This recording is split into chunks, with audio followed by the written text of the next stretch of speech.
The Brown Sign Project podcast is proudly supported by Stephen Spencer and Associates. There's reopening, then there's building back better, then there's creating a sustainable future business model. From managing change to customer experience design and brand communication, our innovation toolkit helps visitor attractions and destinations build forward better. You're listening to the Brown Sign Project podcast, bringing people together to share experiences and what they love about working within the tourism industry to inspire and empower the next generation of tourism professionals. Join Carlton and Carly as they dive into the world of visitor journey mapping. They will be bringing together panels of specialists to guide and help us understand visitor journey mapping and its role in delivering memorable visitor experiences. Hi and welcome to the Brown Sign Project. My name is Carlton. Hi Carly, how are you doing today? I'm really good. How are you? I am good. We're actually really excited about this. Super excited. We're going to be talking about something that is kind of, people know about it, but they don't really know how to do it. And it's all about customer journey and customer journey mapping. So this episode is going to be talking about how we do that and what that is all about. And we've got two amazing people to talk about this topic. We've got Stephen and we've got Jerry. So hello, Stephen and Jerry. Hey, Hello. Hello. Oh, here they are. Brilliant. Thanks so much for joining us on this podcast. We're honestly so excited to hear your thoughts about the customer journey map and how that works. So before we start, what we'd like to do is kind of get you just to introduce yourself and just tell us what you do and how you do it, and then we'll start with some of the questions. So let's start with Stephen. Go ahead.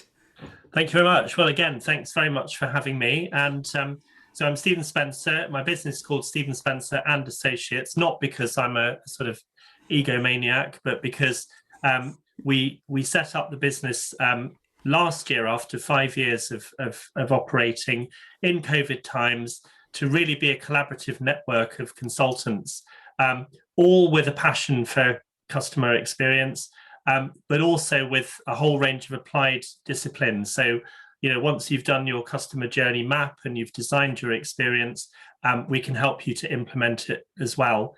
And I come from a sort of very checkered career in the sort of retail and visitor attractions sector. So I've kind of, if I'm telling you how to do it, I've actually done it and been responsible for it. That's sort of my kind of angle. Anyway, lovely to be here. Thanks. Thank you. Thanks so much, Stephen. And Jerry. Hey, Carlton. Good to see and hear you again. Yeah. And look, congratulations first on making it to your second season. That's Yeah. it Thank won't you. be the proverbial difficult second album because you guys are brilliant at this. Thank you for having this in place and sharing the insights with everyone. So look, I'm Jerry Angrave. I run a consulting firm called Empathize. And my background is in customer experience. I love it. I love it because it focuses on people. I love it because it helps business become stronger. One of the areas that I help businesses are around that kind of cultural engagement, that strategic vision. How do you make this all happen? How do you take customer experience from being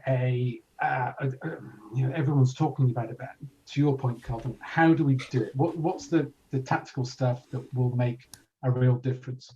My background, like Stephen, is in the corporate world, in marketing and then customer experience roles, and I work with lots of different companies in different sectors. But I think the visitor attraction side of it is really interesting because it's very tangible, isn't it? And it's very immediate. So really looking forward to discussing the journey mapping topic. And thanks again for having me. Excellent. Thank you.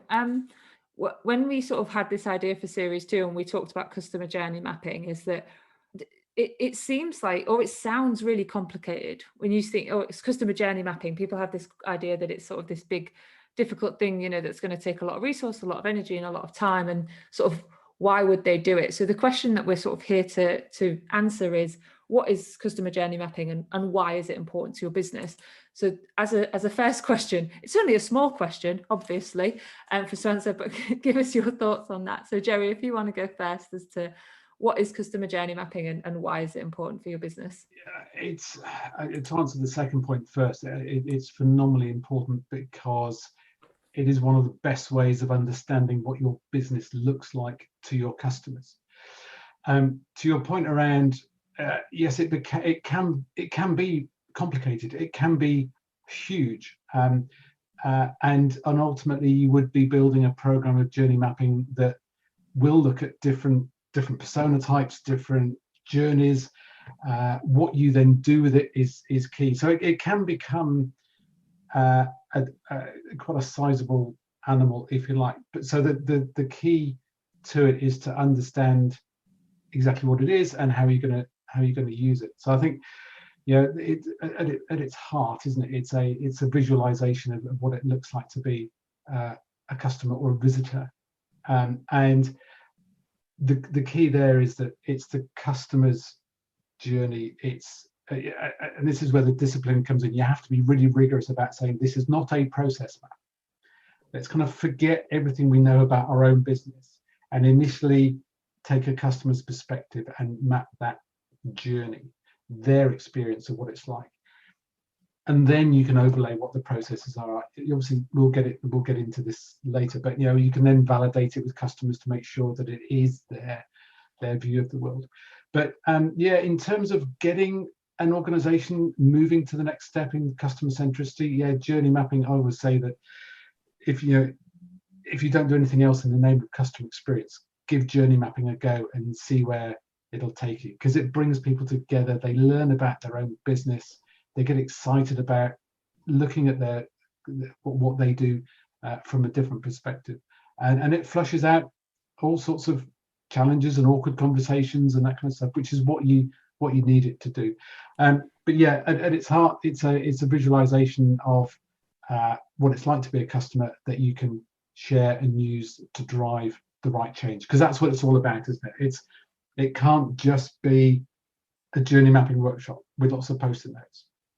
It has to be something that's going to be strategic, effective, and influential in what it does. It has to drive change. It's got to be done cognizant of all those parts. But at its heart, it's a brilliant exercise, a really tangible way of getting everybody involved in your movement to become more customer centric. Excellent. Yeah, and I like what you said, actually, because I find that when I talk to businesses about this kind of cultural shift, is that they're scared about those big conversations that come out. That, it, like any relationship, or the relationships you have at work, sometimes you don't want to push the you think, if we start having these conversations, where will they stop? But I think it is a journey that you're going on, and don't see it, like, say, you can't just do the post-it notes on a table and that's the end of it. This is definitely something you have to embrace as a business. Perfect. So Stephen, same question to you. What is customer journey mapping to you, and why is it important? And again, tiny question, shouldn't take you long to answer. Well, I've spent quite a few years. I understand what it is. I think. I hope we all do. But quite a few years trying to explain it to other people. And last year, one of the great things that's happened in the last year, obviously other very terrible things have happened, is that we've all got much more access to some of our heroes. And I met virtually somebody I'm sure we all know or have heard of, Lou Carboni, who possibly invented the term customer experience. And he said, and I just thought, this is genius, you cannot not have an experience. And for me, that kind of sums it all up. Your customer is having an experience of your business, whether you like it or not. So, if you've got any intention of having a sustainable business, particularly now when, for the foreseeable future, there's probably going to be less customers around. You may be having to manage capacity. People may well have less money or less ability to travel. Then you need to maximize, obviously, every interaction that you can between your business and your customer. So you better know actually what that experience looks like. And what better way, if we want to keep it simple, than just walking in the customer's shoes, just understanding how it is that they come to and travel through your business and what happens indeed afterwards. And actually, what can we do to ensure that they get not just the experience they came for, but more than that, and that we deepen that engagement and obviously maximize the revenue that proceeds from that as well. So to me, I completely agree with the point you made, Jerry. It's also about a way of bringing everyone together. I mean, on the simplest level, just literally saying, right, let's just all stand around a big table with some paper on it and just literally draw a map of our customer journey. And you suddenly find, and we've done this many times, that all the different departments in the organization are suddenly seeing insights that they would never normally have had, because they never even thought about the fact the customer had a life in the business beyond my bit of it. So I think it's an incredibly powerful tool, but I also think it's an absolutely vital tool, because it's the only structured way to know exactly what it is you're delivering, and more importantly, to manage that so that you maximize the potential of it. Yeah, you're absolutely right, Stephen. It is such an important tool, and a lot of organisations don't really understand the power and the information and the data you get from it. Yeah. That can make really good business decisions, best for the business, but also for the customer experience. And it really does come down to it. It's all about the experience that you have. It could be good, it could be bad, regardless of what you do. So trying to understand, how do you get involved in doing a mapping? So who's the best people to start this process in a business? Let's start with Jerry, if that's okay. Yeah, it's a great question, because these things obviously don't happen on their own. Somebody has to take control, and the unsatisfactory answer to your question, Carlton, will be that it depends. It'll depend on who's got the passion for it, who's got the mandate for it. That could be, let's say it's either somebody in a customer service team, or if there is a customer experience, visitor experience team, then there'll be somebody there. I think then the challenge becomes, who do you get involved? And in terms of inviting people to the workshops or to get involved in your program, you'll be reaching out to your friendly, customer obsessed colleagues who want to be part of your gang. Beyond that, you've got to reach out to ideally every single part of the organization to get them involved, because the broader representation you have, the more effective it's going to be in the long term with the whole engagement piece. I did some work with a couple of airports last year, and we not only had people from the marketing team, the customer service team, the contact center, but we had people from the fire service, from the baggage handlers, from air traffic control, from the airlines and the crews. Because without having people from, it's that jigsaw, isn't it, of everyone who has some involvement. We need their input. And as Stephen said, it shows them what the total picture of the experience looks like. So I think, there's the people who are going to be engaged and get involved. There's going to be people from right across the business. But then I think, in terms of when you're doing, say we're working on a workshop either in a room or doing it virtually, as we have been doing, to have a senior person there, at least at the very start and the end, is so important, because it shows to everybody, this is important stuff, and the leadership team are engaged and they believe it's the right thing to do. So them turning up, even if it's just for a couple of minutes, and saying, have a great day, folks, but this is really important in giving us direction about where our priorities should be, where our investment decisions are going to be. And then coming in at the end of the day and saying, how was it? What did you find? What were the surprises? That sort of thing as well is phenomenally important. So yeah, in terms of who gets involved, if you have the luxury of being able to choose from anybody, then yeah, your immediate cohort, your cross-functional people, and then the kind of the leadership, if at all possible. Awesome, thank you so much. And Stephen, what's your thoughts about who should get involved, and how do you do that? Yeah, well, I agree with everything Jerry said. I mean, I think there's sort of one incredibly key point, which is, well, actually possibly two. One is about the commitment of the leadership of the organization, the people who are actually able to facilitate, action. As Jerry said, it's got to be about more than just mapping the customer journey in a room with post-it notes. It's about actually the action that's taken. And if the leadership of the organization, A, don't really understand what they're getting into, and B, are not really committed to supporting the outcomes, then, at worst, you've not only devalued the whole process, but you've demoralized the people who are involved.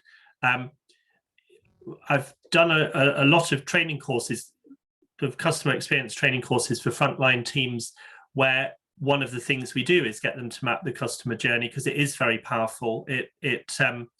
It means that, as we've already said, other departments can see things from, their colleagues' point of view, and from the customer's point of view holistically. And that is a good way of actually helping to motivate frontline teams and get them to think more about what it is that they're there to deliver. But it still relies on, if it's the culture of the organization to be customer focused, or whether you're just setting up the team to do their best in adverse circumstances. So there's the point about the leadership. And the other point is, it depresses me when I see in organizations and museums, actually, it's quite often the case. I don't want to be too controversial here, but hey, we're trying to boost the listening figures, so let's go for it. Controversial's fine, go for it.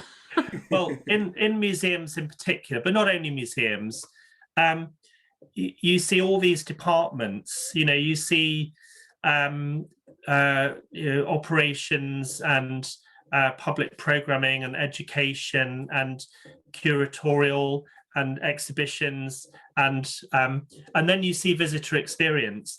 And very often you see an organization recruiting somebody to head up visitor experience to address the fact that they're not very visitor focused or visitor friendly, or to improve their visitor experience. And I've been in those type of organizations where, to get anything done, you have to have a meeting with about 20 people, of whom about 18 are against whatever it is that you're trying to do. And so you really do have to look at where customer experience or visitor experience actually sits in the hierarchy, because actually it's pretty much the most important thing. Yes, you could argue that the business has to make some strategic decisions about what it does and how it does that, and about investment and so on. But beyond that, the continuous process of delivering to customers and communicating with customers two-way is the most important thing. And so to have that as one department or one silo in a multi-siloed organization is always going to be a problem. So that, I guess, takes me back to my original point that, it's about the commitment from the top, the understanding from the top, to actually becoming a customer-focused organization. Yeah, I think that brings me back to sort of what Jerry said originally, which was that you're embarking on something here. This isn't a one-stop shop. You're not going to do this once and it never. It's going to bring up potentially controversial opinions, people being siloed, people not sharing information, etc. And you really have to be careful that you're prepared for what's going to come out of it. And in its extremes, it can be really empowering, super insightful, and people can really make breakthroughs in, I didn't realize that team deals with that, or I never realized that's how customers behaved. But that can be frightening as well as empowering, I think.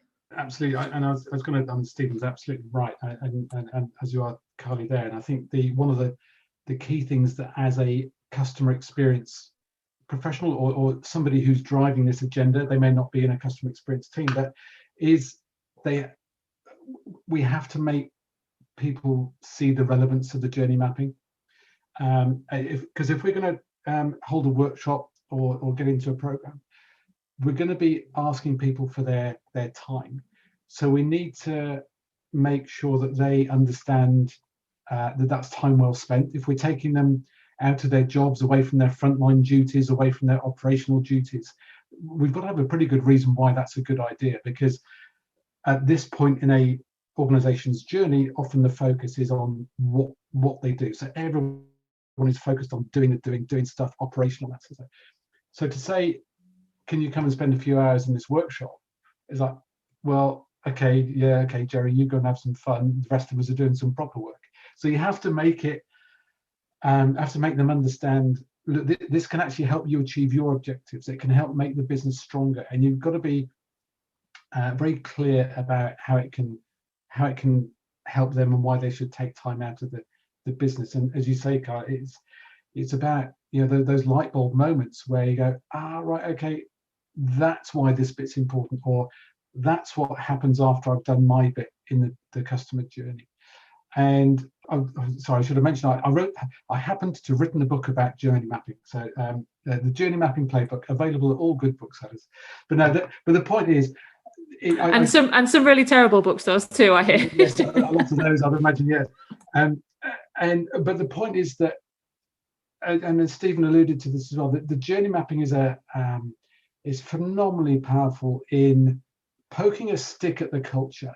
Because if you have people there who don't really want to be there, they've only been told to go there because their boss said they have to go. Yeah, you can challenge the organization's real commitment to being customer centric. It might have the poster on the wall that says we put customers at the heart of everything we do, or whatever version of that platitude there is. But just a couple of examples, if I may kind of share an anecdote or two. I did some journey mapping with an accountancy firm recently, and we were talking about the importance of actually, we should just spend a bit more time with our customers, to shadow them through their day, or just talk to them about what it's like to be on the receiving end of what we do.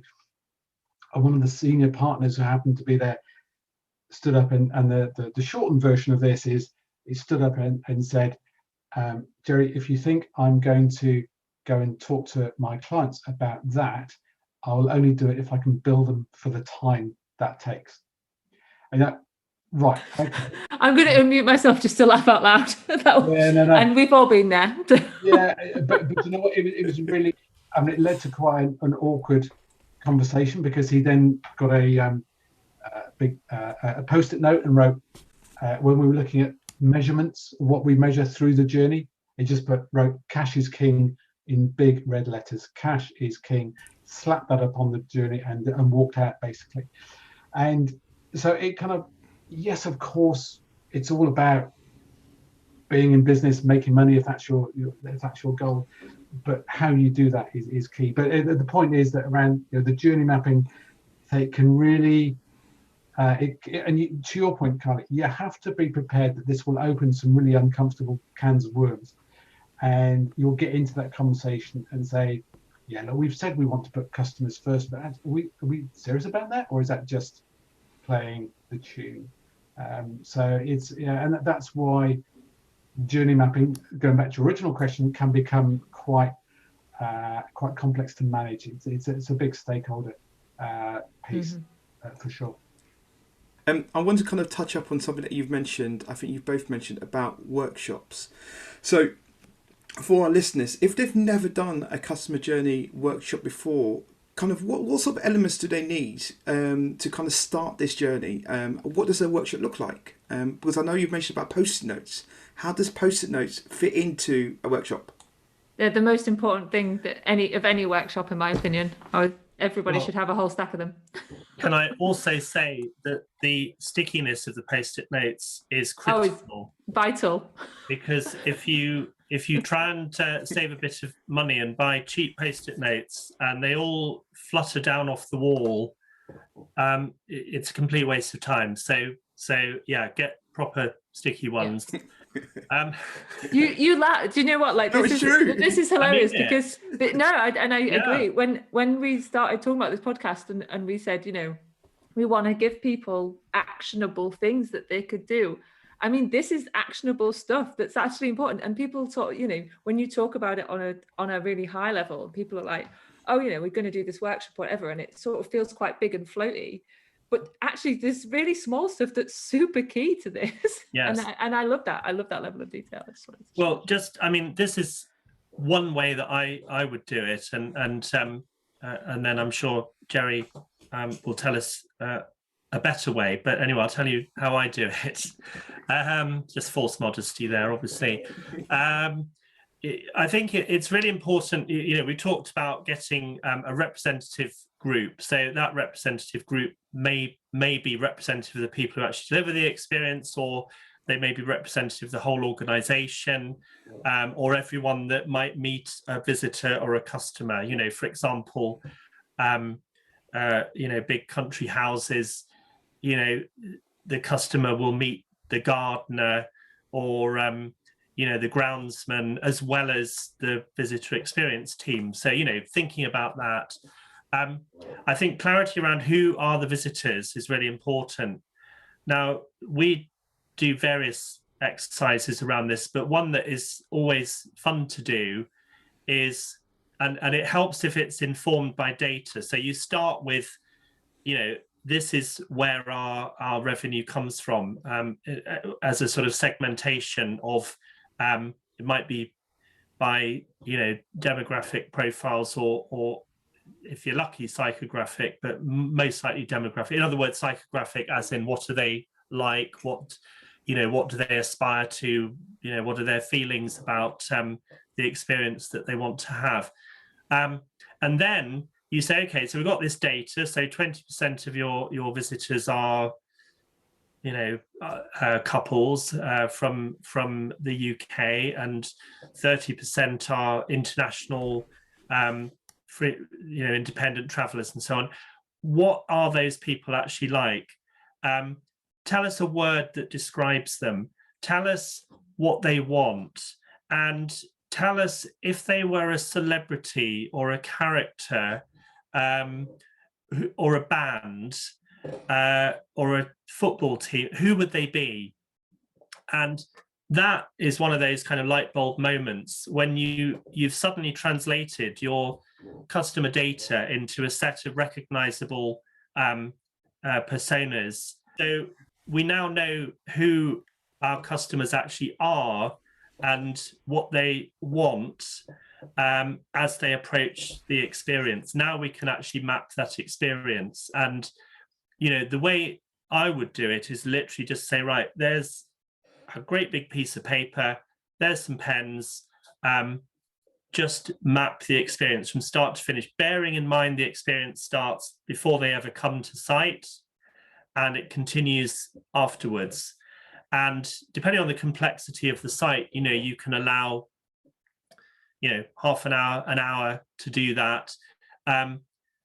Where I would then bring in the post-it notes is to identify the moments of truth. So, those touch points that really make or break the experience, or where there's an opportunity to generate revenue or to, sign up a member or whatever it is. So that I'll stop there, but that's kind of how I would set it up. Jerry, anything to add? Yeah, so the workshops, the post-it notes are at the heart of it, but I think, and you're absolutely right, Stephen. Yeah, pay for good quality post-it notes. Make sure it's well organised on the wall. But kind of going back a step, we've talked about who to invite. Have a real good think about where you're going to hold the workshop as well. Yeah, ideally it would be in a nice, light, airy room.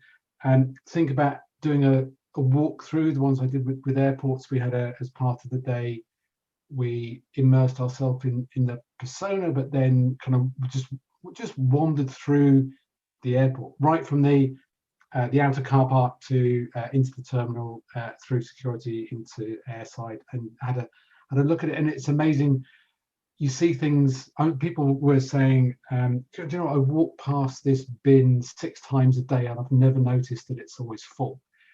And when you force people to slow down and think about it from the customer perspective, you learn so much. But I think again, Stephen's absolutely right. Start with when you do your journey mapping, you've got to know, you've got to be really clear who is doing what. And if you go into a journey mapping session just like, oh, we're going to map a customer journey, it's going to be so diluted, you're going to get very little value from it. So yeah, have that clear idea of what the personas are. And these are personas, not marketing segments. So that's better than nothing, but a marketing segment that's all about understanding how people consume different media, what their income bracket is, all that kind of demographic stuff, which is useful in one part of the business. But what we want to know is, who are the different types of people that come into our visitor attraction? What are their needs, hopes, fears, expectations, motivations, all that kind of stuff? Be really clear on that. And someone in their 80s or someone who's got a disability may be very different from someone who's coming in as part of a party or a group, and that kind of stuff. Then you can get into the heart of it, the kind of the workshop, which is around, well, what does that journey look like? And the way I tend to structure it, and not saying this is the right way, but the way it works for me is to say, what are the stages? Then what are they in each of the stages? What is that person doing? What's their job to be done?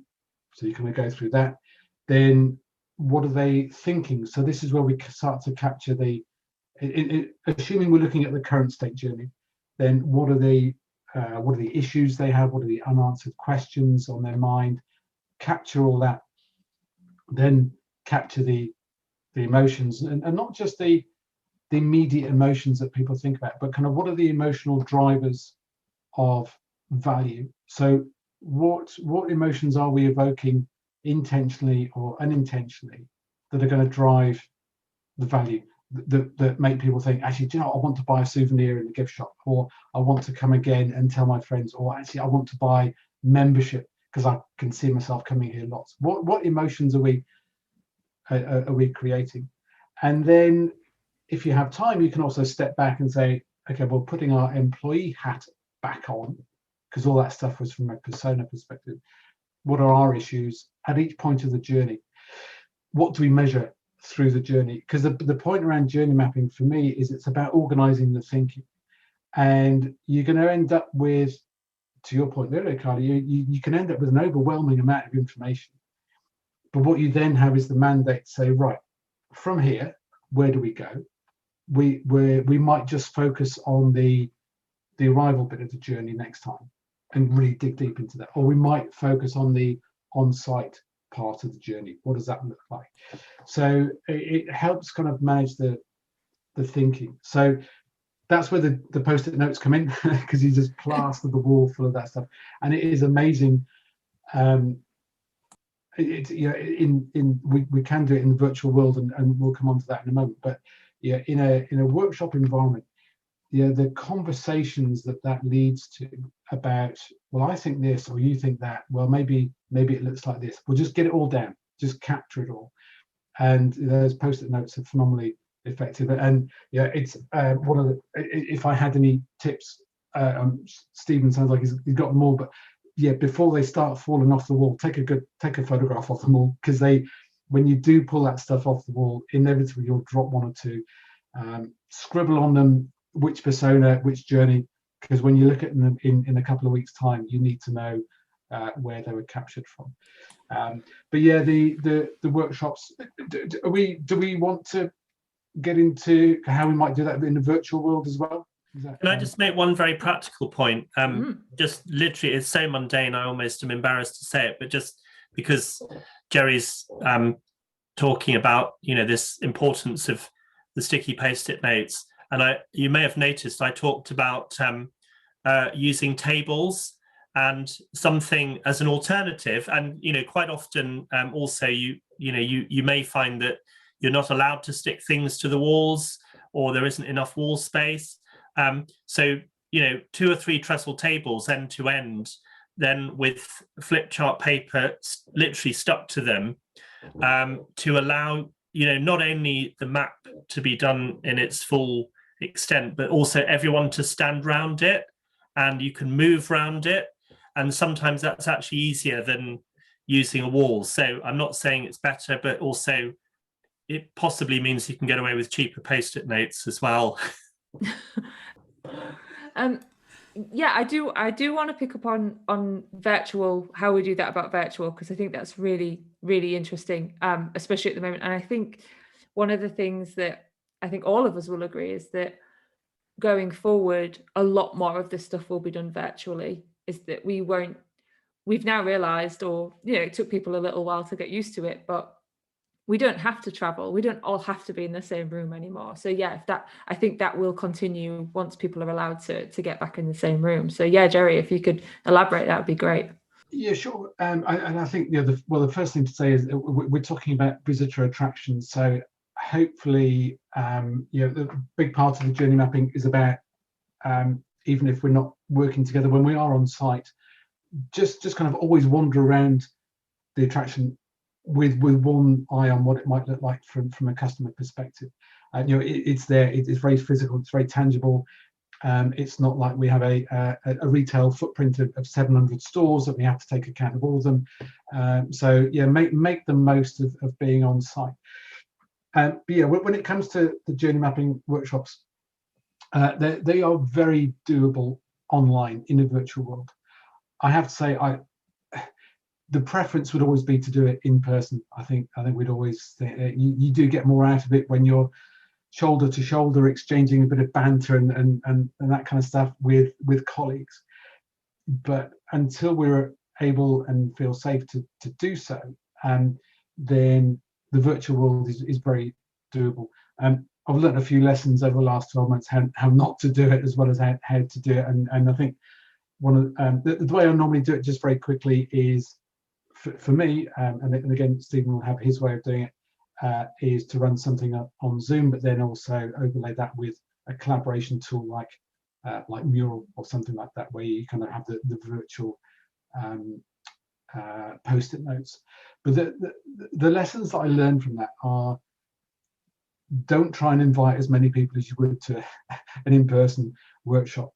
Going back the end of March, early April last year, 2020, I did a workshop with a bank in Eastern Europe, and we had about 30-40 people on, and it became unwieldy and unmanageable, and very quickly we had to kind of back out of it and say, hang on, there must be a better way of doing this.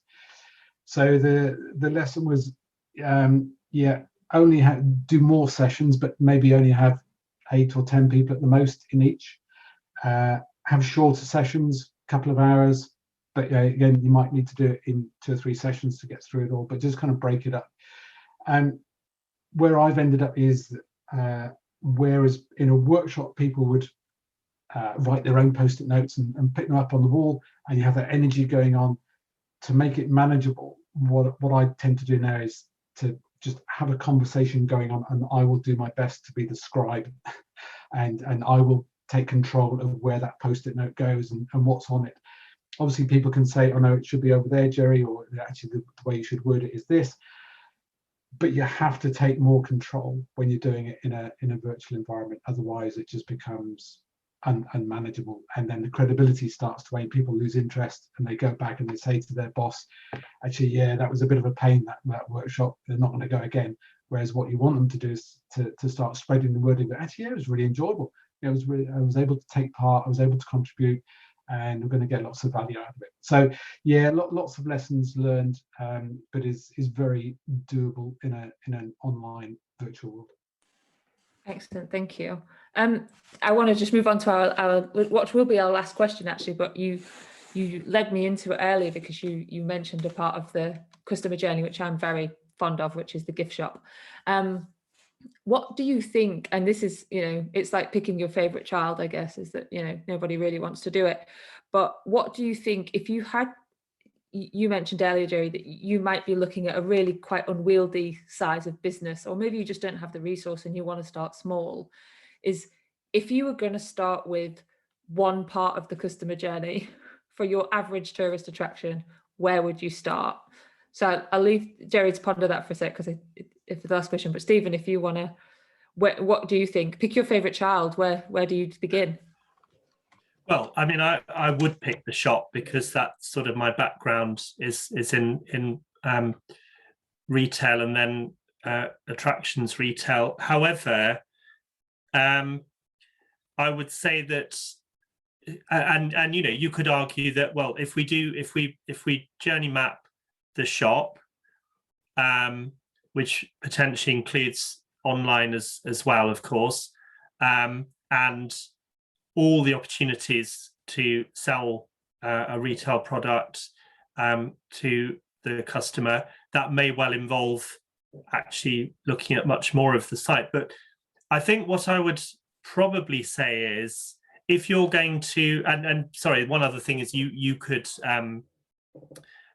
going right back to the beginning, how do you demonstrate the importance of customer journey mapping, is you could say, well, look, if we use it in the shop, we can pretty quickly see whether we've increased the conversion rate, the average transaction value, etc., etc. But I would say, actually, it would be arguably better to say, well, if we want to simplify it, let's just look at one customer and their journey. So let's either decide where we have a challenge because we don't feel we have the right offer for a particular segment, where we want to maximize the most important segment that we already have, where we perhaps, as a result of COVID, have different segments that have become more important, whether it's domestic or local or whatever, as opposed to international, or people coming from further afield. Let's focus on that one type of customer and just map their journey. Then at least we've mapped the whole experience. We've taken ourselves through the whole process. Now we can apply that and see what benefits we achieve from that. And can I just say, while I'm sort of talking about that, I think you need to sort of be, as you go through the process of mapping, you need to be considering three key aspects. When we work with frontline teams, we give them a mnemonic, which is MEW, and it's about how cats stare at you. This is because they're mind readers and they know what you're thinking. And if you had that power to know what your customer is thinking, then wouldn't it be amazing, because you could give them what they need or want, and your job would be more satisfying and their experience would be better. Well, you can, because MEW stands for mood, expectation and wants, and just by understanding these things, thinking about these things, you can start to get insights. So, for example, what mood is the visitor in? Obviously when they arrive they might be stressed because they've had a bad journey, or because the kids are screaming or whatever, all that sort of thing. What expectations do they have, which could be positive or negative? They might be expecting this is going to be a brilliant experience from the get-go, or they might be concerned that it's going to be a bit of a rip-off and it's going to be full of people that they don't want to hang out with, or that it's going to be very stuffy, depending on what the experience is. And you could have different expectations within one family unit or party. And then the third element is, what do they want? What do they want right now? So, for example, this stressed family arrives, kids are screaming, they've had a bad journey. They probably want baby change, toilet, coffee, in that order. They don't want you to go through a big rundown of, the exhibition that's on this week, or would you like to become a member at this point?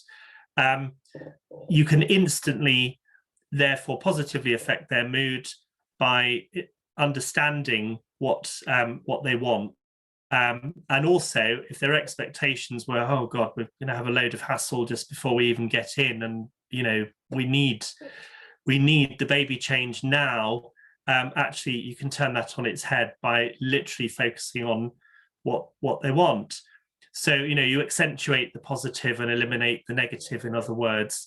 And we find that that is a really, really simple way of then getting the understanding that those moods, expectations, and wants will change throughout the experience in ways that you may manipulate. I mean, if we're talking about sort of Disney or Universal, then they are manipulated without a shadow of a doubt.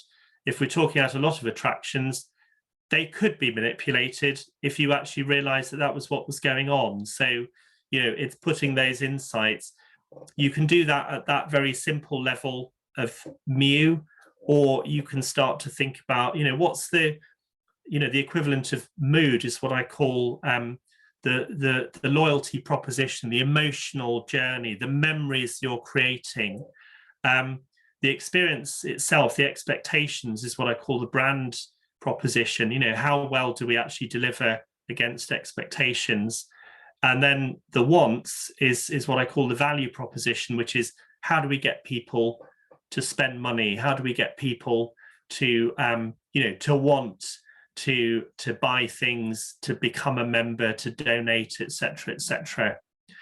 Jerry, so where would you plump for if you had to pick your favorite child of customer journey mapping? I think, where would we start?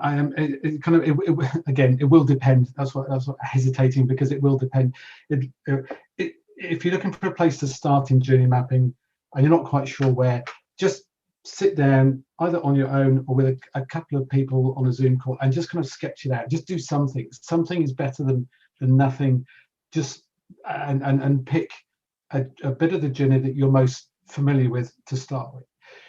So just do something. Beyond that, there's a couple of dimensions, and one is, as Stephen talked about, is there a burning platform? Is there a real problem that you know about somewhere that you keep getting feedback on? Customers are always saying this, or they're always saying that. Have that as a focus. And is there something that's aligned to the commercial benefits of the organization? So where's your revenue going to come from, or where are you taking the biggest cost hit at the moment that you think? Focus on that. Again, as Stephen talked about, what's going to align the experience in the most direct way to the brand promise, and how close are we to that? Do we want to look at what the future journey might be? So there's all those kind of considerations, but then kind of to bring it back to the tangible kind of where it might be focused, which is the favorite part of the journey. For me, I think it would be the in a visitor attraction context, is that arrival bit. So there's the kind of you talked earlier about the pre-booking and all the notifications that go with that, then the arrival, then being on site. And I think that arrival bit is often the bit that sets the kind of first impressions. And whether it's an airport, or whether it's a theme park, or whatever it might be, your excitement and anticipation are probably at their highest, and that then meets the reality of what you're about to go, and hopefully the two are complementary. But I think it's often the missed opportunity, because the focus is on the retail sites, quite rightly, because that's where the revenue comes on. It's about as you said, Stephen, what attractions have we got going on today, what else you could do, getting membership. But that kind of arrival, when you turn up and you're really excited and you pull into the car park and it's scruffy and it's full of potholes and it's pouring with rain, but there's no shelter, and you realize you've got a 10-minute walk to the entrance, but you've got someone in a wheelchair, and how's that going to, all that stuff, it just needs focusing on. And I think the corollary to that is then the leaving experience as well, because again, it's something that has, there's the first impressions and the impressions you leave with, and you could have had the most fantastic day on site, but then when you're leaving and the whether it's the security people or whoever it might be, say something or do something, or this, you can't find your way out of the car park because the signage isn't good.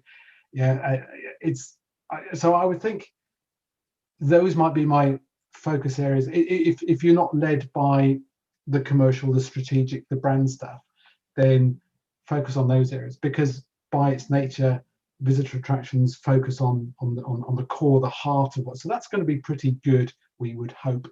But the bits outside of that have just as big an impact on that day as the bits in the middle. Thank you so much, Jerry, for that. I'm buzzing. I'm ready to do a custom journey map now for my attraction. Yeah, let's get some post-it notes out. I'm ready. Stop! I don't understand. I don't have to be asked twice to get the post-it notes ready, I tell you. Love them. They're in a case ready to go. Yeah, break glass for post-its. That's what we need. I'm not going to be sad, but I did see a YouTube video of how to actually rip post-it notes properly. Without, do you know when you normally rip it out, it's got a curve? Yeah. There's a proper way of doing it. Don't explain. Wow. Okay. We'll put that in the show notes. We'll put it in the show notes.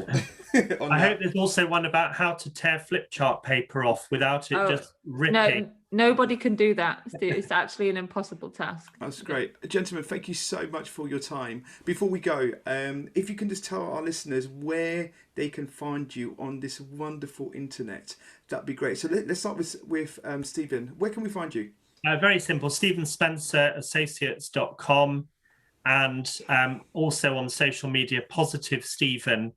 And thanks so much, both of you, for this experience. And I've loved listening to Jerry, and I'm sure we'll continue the conversation. Oh, you're more than welcome. You're more than welcome. And Jerry, where can we find you?